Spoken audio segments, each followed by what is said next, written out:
समस्त मुक्त आत्माओं के चरणों में वंदना।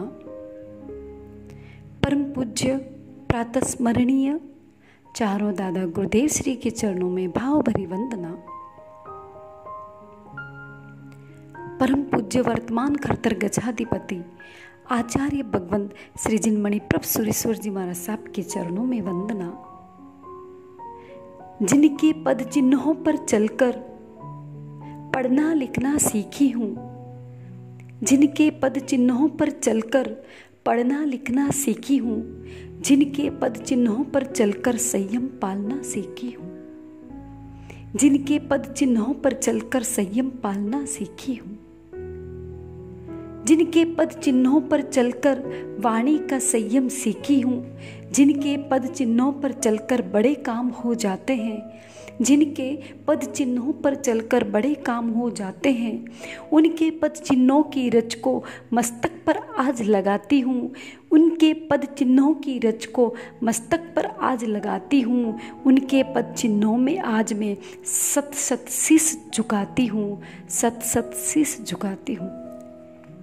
मम जीवन उपकारी का वात्सल्य वारिधि गुरु मैया पार्श्वमणि तीर्थ प्रेरिका परम पूज्य सुलोचना श्री जी महाराज साहेब, तपोरत्ना परम पूज्य सुलक्षणा श्री जी महाराज साहेब के चरणों में वंदना। आप सभी को बहुत बहुत धर्म लाभ। सब कैसे हैं? आज हम चर्चा करेंगे अष्टमंगल की। मंगल क्या हैं, कितने हैं, कौन से हैं और कितने प्राचीन हैं और कौन से आगम ग्रंथों में इन मंगल का वर्णन है। विषय समझने योग्य है, समझने के लायक है, तो थोड़ा सा ध्यान से श्रवण करें। भारत की मुख्य 4 संस्कृति है: हिंदू संस्कृति, बौद्ध संस्कृति, वैदिक संस्कृति और जैन संस्कृति। हिंदू, बौद्ध, वैदिक और जैन, ये 4 संस्कृति है। इन चारों संस्कृतियों में से अष्टमंगल का कॉन्सेप्ट सिर्फ और सिर्फ जैन संस्कृति ने दिया है। संपूर्ण जगत में अष्टमंगल की जो संस्कृति है वो सिर्फ जैन धर्म में ही मिलेगी। प्राचीन से प्राचीन संस्कृति का अवलोकन कर ले, संशोधन कर ले, गवेषणा कर ले, ढूंढ ले, खोज ले, लेकिन जैन संस्कृति के सिवा ये अष्टमंगल आपको कहीं नहीं मिलेंगे। 2000 वर्ष पूर्व के रचित अष्टमंगल की पट्टी मथुरा से जो आयात पट मिले, उनमें से अष्टमंगल का पूरा कॉन्सेप्ट वाला एक पट मिला और उसी के साथ में एक पार्श्वनाथ परमात्मा की प्रतिमा भी मिली। उस प्रतिमा के ऊपर जो फण है, उन फणों पर अष्टमंगल स्थापित है। तो ये बात तय हो गई कि प्राचीन परंपरा से अष्टमंगल का कॉन्सेप्ट चला आ रहा है। अब हम देखेंगे कि किन किन आगम ग्रंथों के अंदर अष्टमंगल का उल्लेख मिलता है। औपपातिक, रायपसेनी, जीवाभिगम सूत्र, जम्बूद्वीप प्रज्ञप्ति आदि ग्रंथों में अष्टमंगल का उल्लेख मिलता है। त्रिसृष्टि सलाह का पुरुष एवं भव भावना प्रकरण में नेमिनाथ भगवान का चरित्र आता है। 22वें तीर्थंकर नेमिनाथ परमात्मा का दीक्षा कल्याणक का समय का वर्णन आता है कि जब परमात्मा की दीक्षा का वरघोड़ा निकल रहा था, तब उसमें सौधर्मेंद्र, ईशानेंद्र, अच्युतेंद्र आदि सब इंद्र महाराज परमात्मा को शकुन देने के उद्देश्य से वरघोड़े में अष्टमंगल लेकर के चलते हैं। जमाली भगवान महावीर स्वामी का जवाई, जमाली ने जब दीक्षा ली तब उनके वरघोड़े में भी अष्टमंगल थे। राय पसेनी सूत्र में 32 प्रकार के नाटक की बात आती है, नृत्य की बात आती है। इनमें पहला नाटक जिसका नाम है अष्टमंगल प्रविभक्ति चित्र नाटक, अष्टमंगल प्रविभक्ति चित्र नाटक। इसका मतलब कि देवता इस प्रकार का नाटक करते हैं, जैसे आजकल नाटक मंडली नहीं होती है, अलग अलग कॉन्सेप्ट में नृत्य करती हैं, उसी प्रकार देवता भी गोल गोल घूम करके ऊपर नीचे करके कैसे भी अष्टमंगल के आकार को दर्शित कर देते हैं।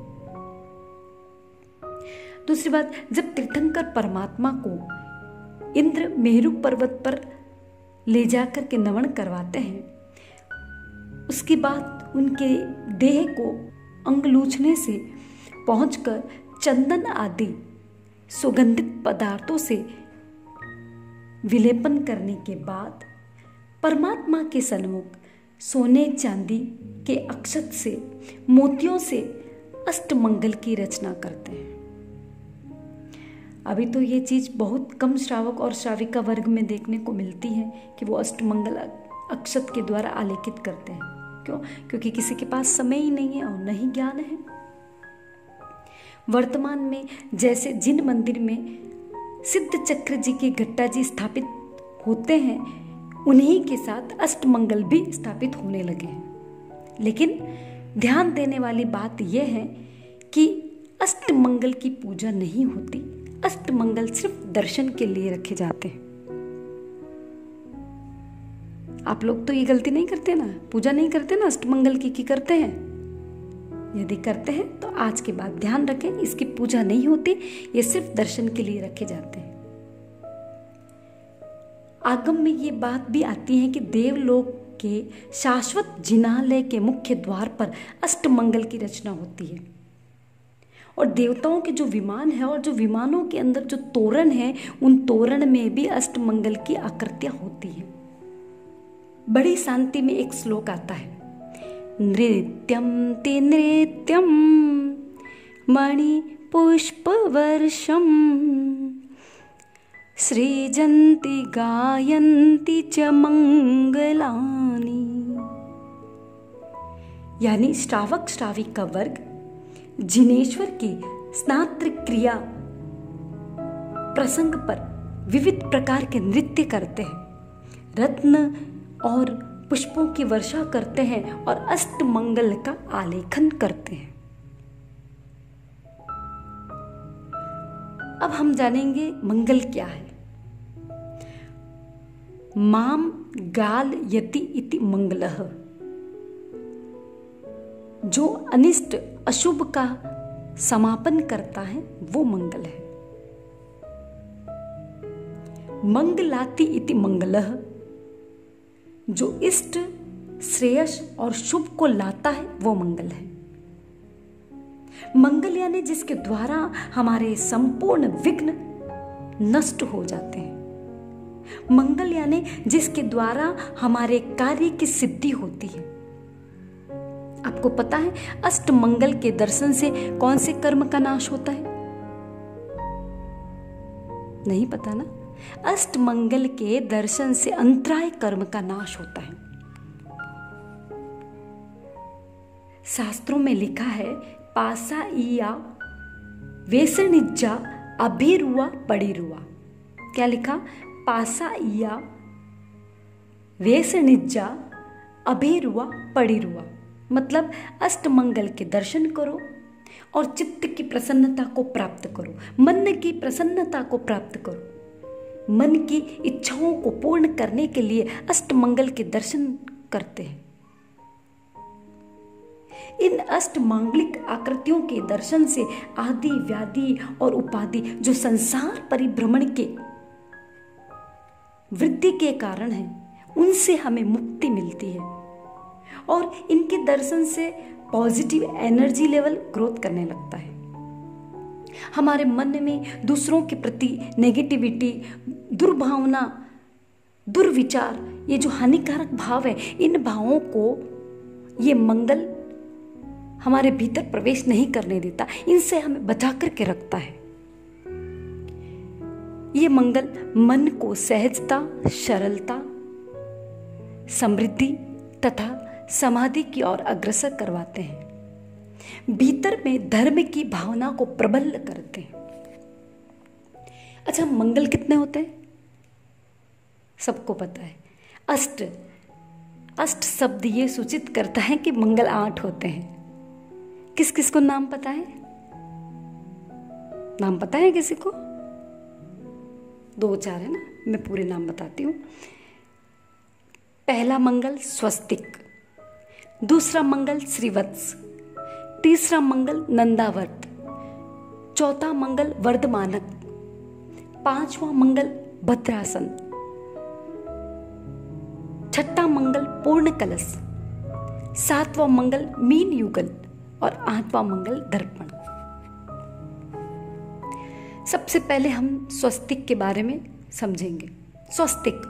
स्वस्तिक यानी जो मंगल कल्याण एवं आनंद देने वाला है, वो स्वस्तिक मंगल है। जो पापों का नाश करता है एवं पुण्य का विस्तार करता है। अच्छा, आपको पता है कि कौन से तीर्थंकर का लांछन स्वस्तिक है? आंसर कीजिए फटाफट, fast fast fast fast. Okay, 7वें तीर्थंकर सुपार्श्वनाथ परमात्मा का लांछन स्वस्तिक है। जीवन में चाहे धार्मिक प्रसंग हो, चाहे सामाजिक प्रसंग हो या फिर व्यवहारिक प्रसंग हो, स्वस्तिक को शुभ एवं मांगलिक माना जाता है। इसकी रचना की जाती है जिससे यश, कीर्ति, धन, समृद्धि में वृद्धि होती है। ऑलमोस्ट सभी धर्म की परंपरा में इसको मंगल स्वरूप माना है। जैसे जैन धर्म में स्वस्तिक चार गति के प्रतीक के रूप में मानते हैं। वैदिक परंपरा में स्वस्तिक को 4 वेद के प्रतीक के रूप में मानते हैं। वास्तु शास्त्र में स्वस्तिक को 4 दिशा के प्रतीक के रूप में मानते हैं। तो पहला मंगल हमारा स्वस्तिक हुआ। दूसरा श्रीवत्स, तीर्थंकर चक्रवर्ती, वासुदेव, बलदेव आदि विशिष्ट महापुरुषों के हृदय में स्थापित होता है ये श्रीवत्स। ये महान पुरुष की छाती में यानी चेस्ट में एकदम मिडिल में बाल का गुच्छा एक विशेष रूप धारण, विशिष्ट आकार धारण करता है, जिसे श्रीवत्स कहते हैं। श्रीवत्स यानी लक्ष्मी देवी का कृपा पात्र पुत्र, जो ऐश्वर्य, शोभा, सौभाग्य, सुख और समृद्धि का प्रतीक है।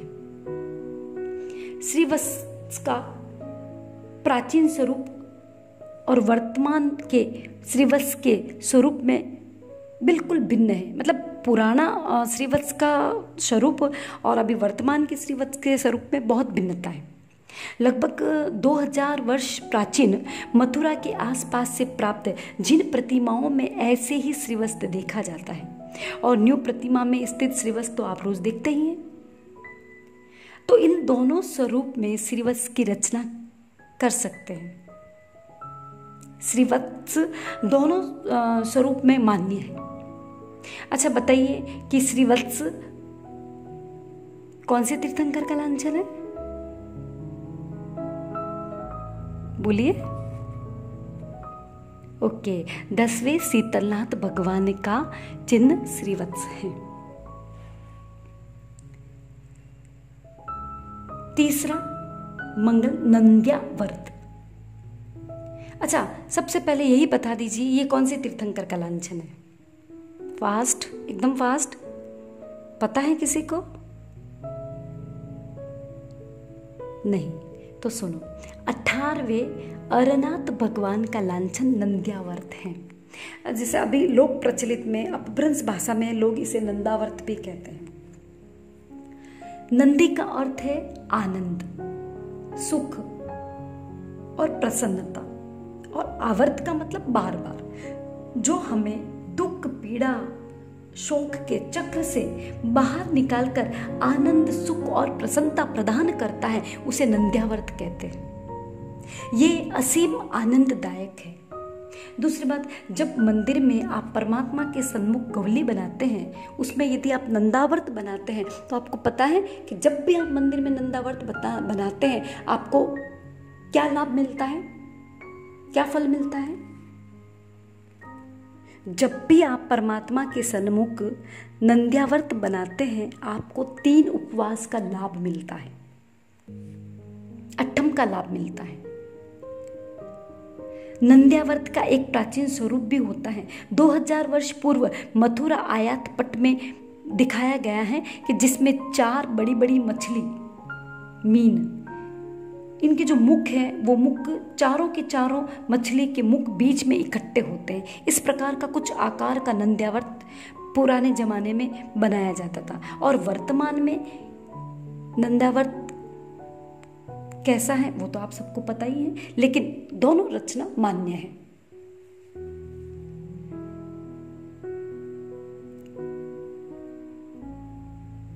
चौथा, वर्धमानक मंगल। वर्ध ये संस्कृत का धातु है जिसका अर्थ है बढ़ना। जो हमेशा वृद्धिमान रहे, हमेशा बढ़ता रहे, बढ़ोतरी करता रहे, उसे वर्धमान कहते हैं। इसका दूसरा नाम शराव संपुट है। इसका आकार कैसा होता है पता है? मिट्टी के एक दीपक को सीधा और दूसरे दीपक को उसी के ऊपर उल्टा रख देते हैं, उस समय जो आकार बनता है उसे शराव संपुट कहा जाता है। और लगभग इसी आकार का ये वर्धमान मंगल होता है। और ये मंगल क्या करता है? धन धान्य में वृद्धि करता है। 5वां मंगल है भद्रासन। भद्रासन यानी सिंहासन।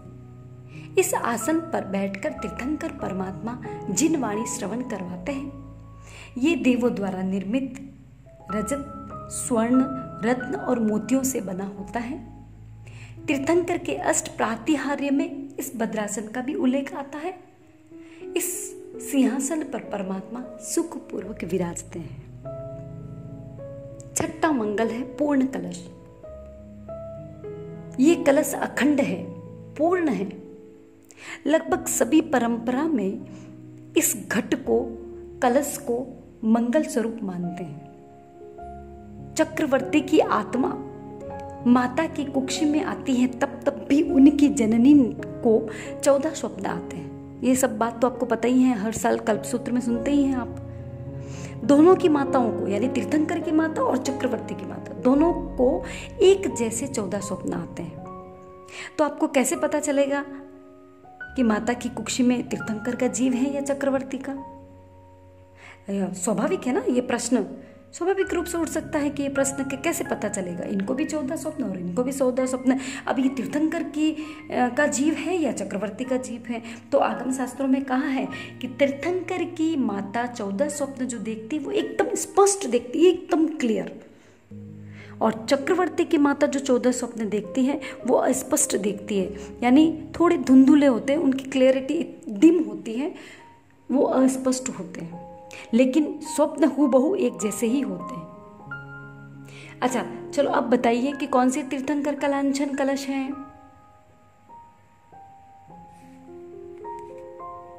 नहीं पता ना? 19वें मल्लीनाथ भगवान का लांछन कलश है। और हाँ, इन परमात्मा की एक और विशेषता कि ये स्त्री रूप में तीर्थंकर बने, ये बहुत बड़ा आश्चर्य है। जल से परिपूर्ण कलश में लक्ष्मी का वास माना गया है।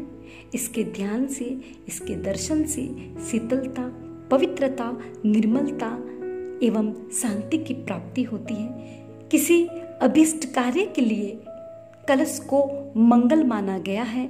ये कलश गृह प्रवेश से लेकर के मरघट तक उपयोग में आता है, यानी कि अपन भी देखते हैं कि जब कहीं अपन जाते हैं और पानी से भरा हुआ मटका कोई सौभाग्यशाली स्त्री सामने से लेके आती तो हम ये स्वाभाविक रूप से कह उठते हैं कि आज बहुत अच्छे सुकन हुए, कहते हैं ना। और भरी हुई मटकी फूट जाती हैं तब भी यही कहते हैं कि बहुत ही अच्छा मतलब संकेत मिले हैं, कोई भी अच्छा कार्य अपन कर सकते हैं। इस तरह से घट का बहुत बड़ा महत्व है। 7वां मंगल मीन युगल। मछली के आकार को पवित्र माना जाता है। जिसके हाथ पैर के तलवे में मीन का चिन्ह होता है, वे बड़े भाग्यशाली एवं पुण्यशाली होते हैं। मीन को सच्चे प्रेम का प्रतीक भी माना जाता है। इस मत्स्य युगल की ये एक विशेषता है कि ये विपरीत दिशा में गति करता है। यानी कि अपन यदि इसको थोड़ा गहराई से समझेंगे तो परमात्मा क्या कहते हैं कि संसार की प्रवृत्तियां संसार में डुबो देती हैं, लेकिन मोक्ष की ओर बढ़ने की जो प्रवृत्तियां हैं वो संसार से तिरा देती हैं। उसी प्रकार ये मछली भी विपरीत गति में, विपरीत दिशा में गति करती है। इस मीन में इस मछली का शायद मैं नाम भूल रही हूं, लेकिन इस मीन में एक विशेषता होती है कि ये समुद्र के अंदर रहती है, और एक विशिष्ट नाम मैं भूल गई। वो वाली मछली समुद्र के अंदर रह करके समुद्र में जहां मीठा पानी होता है उस मीठे पानी की खोज करके वो उसका पान करती है। ये इसकी विशेषता है, विशिष्ट गुण है इसका।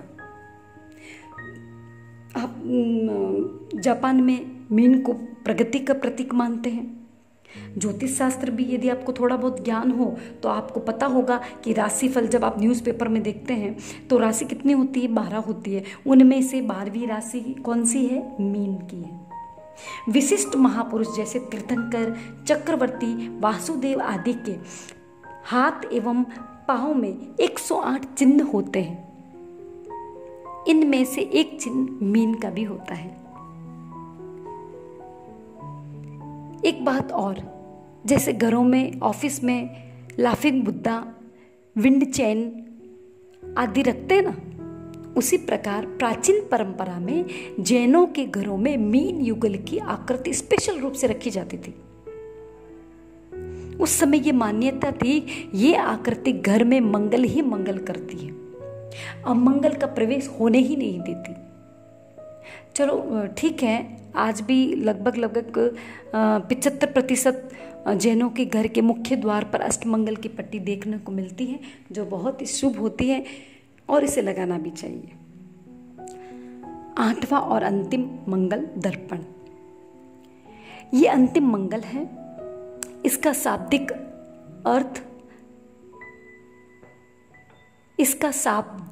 अर्थ बड़ा ही स्पष्ट और आध्यात्मिक विकास के लिए बड़ा हेल्पफुल है। दर्प प्लस ण, दर्प यानी अहंकार, घमंड, और न यानी नहीं। जिसमें लेस मात्र भी दर्प अहंकार न हो वह है दर्पण।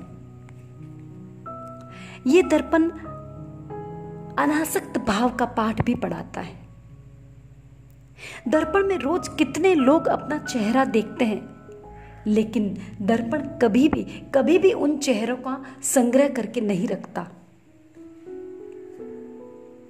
चेहरा देखा फिर खाली, भीतर परिग्रह वृत्ति नहीं है, और यह व्यक्ति के चेहरे एवं आत्मा दोनों के दाग को स्पष्ट बता देता है। चेहरे के दाग के साथ साथ आत्मा पर लगे दाग को भी तुम देखो, यह प्रेरणा देता है। और एक अति महत्वपूर्ण बात, जब भी प्रतिष्ठाएं होती हैं तब भी अंजन विधि होती है, मतलब प्रतिमाओं में प्राण फूंकने की विधि। ये विधि कितनी शुद्ध एवं सफलतापूर्ण हुई, इसका टेस्ट दर्पण के माध्यम से होता है। जब प्रतिमाओं में अंजन विधि की जाती है और शुद्धोच्चारण, शुद्ध विधि विधान का कार्य संपन्न होता है, संपन्न होने के साथ ही कांच के इस दर्पण के टुकड़े टुकड़े हो जाते हैं, जिससे ये पता चल जाता है कि विधि विधान शुद्ध रूप से संपन्न हुआ। तो इस दर्पण से मुख्यतया हमें 3 संदेश मिलते हैं। पहला, अहंकार, घमंड, दर्प का त्याग का संदेश। दूसरा, परिग्रह वृत्ति के त्याग का संदेश। और तीसरा, देह एवं देहातीत आत्मा पर लगे दाग को मिटाने का संदेश। इस दर्पण को निर्मल ज्ञान का प्रतीक भी कह सकते हैं। दर्पण को आयुष्य, लक्ष्मी, यश, शोभा एवं समृद्धि कारक भी कहते हैं। हाँ, बहुत बार ये होता है कि जब अडाराभिषेक महापूजन का विधान होता है तब पूजन के बीच में सूर्य दर्शन और चंद्र दर्शन कराए जाते हैं। शायद आपको पता होगा, सूर्य दर्शन और चंद्र दर्शन कराए जाते हैं। सूर्य एवं चंद्र के स्वप्न उस वक्त यदि उपलब्ध न हो तो दर्पण के माध्यम से इस विधान को संपन्न किया जाता है। इस प्रकार ये 8 मंगल शाश्वत है।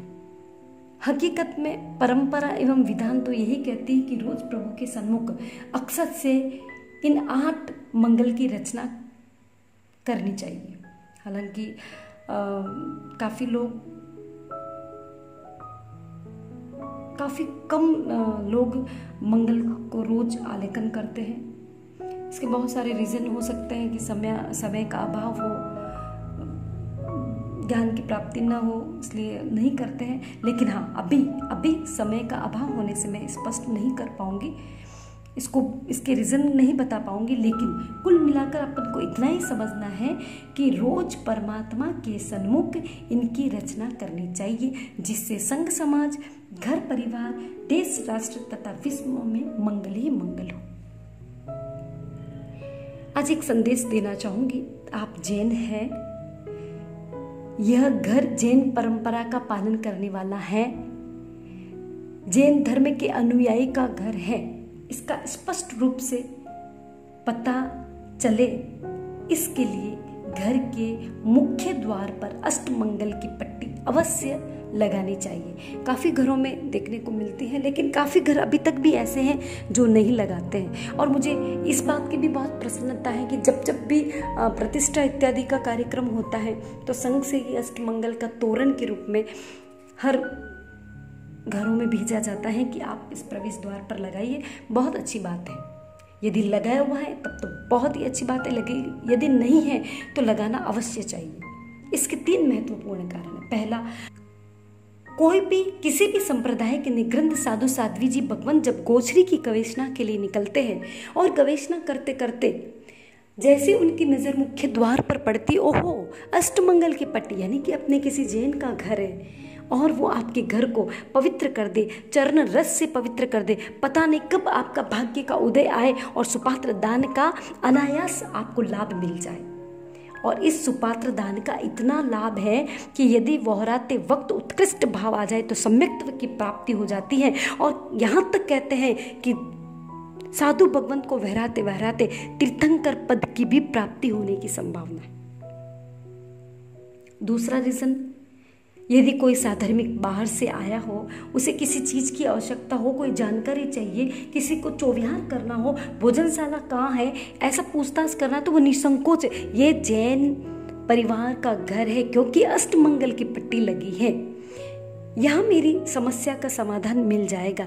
एक संतोष का भाव, एक प्रसन्नता का भाव उस साधर्मिक के चेहरे पर चमक उठेगा। और हो सकता है आपके पुण्य प्रबल हो और कोई आपको भी साधर्मिक भक्ति, कहीं आपको भी साधर्मिक भक्ति का लाभ मिल जाए।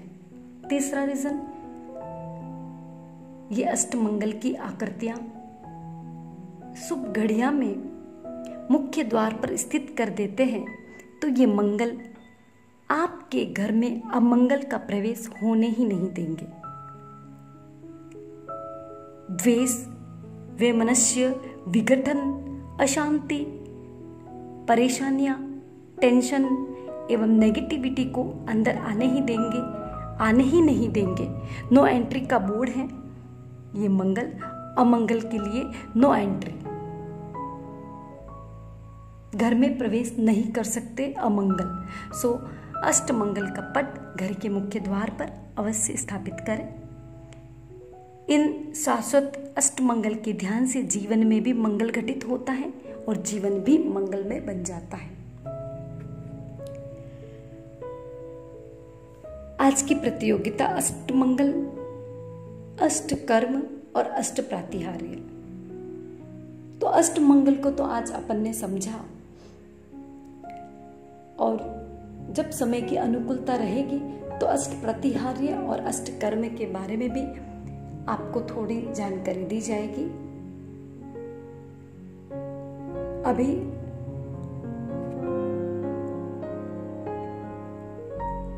जो कल प्रतियोगिता हुई थी उसका रिजल्ट और आज की प्रतियोगिता का रिजल्ट आज की प्रतियोगिता के बाद में दिया जाएगा। ये सारा आयोजन सदा कुशल सेवा समिति के द्वारा हो रहा है। आई थिंक ये समिति का लास्ट कंपटीशन है, और यदि आगे भी कुछ मानसिकता होगी तो आपको सूचित कर दिया जाएगा। मैं फिर से एक बार मनीष भाई को, हिमांशु भाई को, वर्षिता को, चित्रा को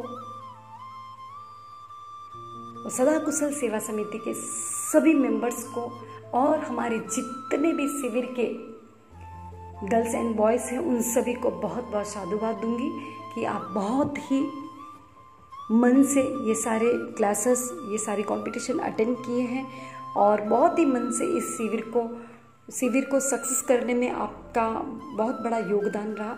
तो तहे दिल से मैं सबको साधुवाद देती हूँ। जिन आज्ञा के विरुद्ध कुछ बोला हो तो मिच्छामि दुक्कडम। मंगल पाठ श्रवण करें। नमो अरिहंताणम, नमो सिद्धाणम, नमो आयर्याणम, नमो उवज्जायाणम, नमो लोये सव्वसाहुणम, ऐसो पंच नमोक्कारो सव्व पावप्पणासनो मंगलाणम च सव्वेसिम पडमं हवै मंगलम। चत्तारि मंगलम अरिहंता मंगलम, सिद्धा मंगलम, साहु मंगलम, केवली पन्नत्तो धम्मो मंगलम। चत्तारि लुगुत्तमा अरिहंता लुगुत्तमा, सिद्धा लुगुत्तमा, साहु लुगुत्तमा, केवली पन्नत्तो धम्मो लुगुत्तमा। चत्तारि शरणं पवज्जामि, अरिहन्ते शरणं पवज्जामि, सिद्धे शरणं पवज्जामि, साहु शरणं पवज्जामि, केवली पन्नत्तं धम्मं शरणं पवज्जामि। दाशानुदासायो सर्वदेवा यदीयपादाब्स्थले लुठन्ते, मरुस्थले कल्पतरु सजियात् युगप्रधानो जिनरत्नसूरि, युगप्रधानो मणिधारी श्रीजिनचन्द्रसूरि, युगप्रधानो श्रीजिनकुशलसूरि, युगप्रधानो श्रीजिनचन्द्रसूरि, युगप्रभावक श्रीजिनकान्तिसूरि। उपसर्गाक्षयं यान्ति छिद्यन्ते विघ्नवल्लय, मना प्रसन्नतामिति पूज्यमाने जिनेश्वरी। सर्वमङ्गलमाङ्गल्यं सर्वकल्याणकारणं, प्रधानं सर्वधर्माणं, जैनं जयति शासनम्। धर्मलाभ।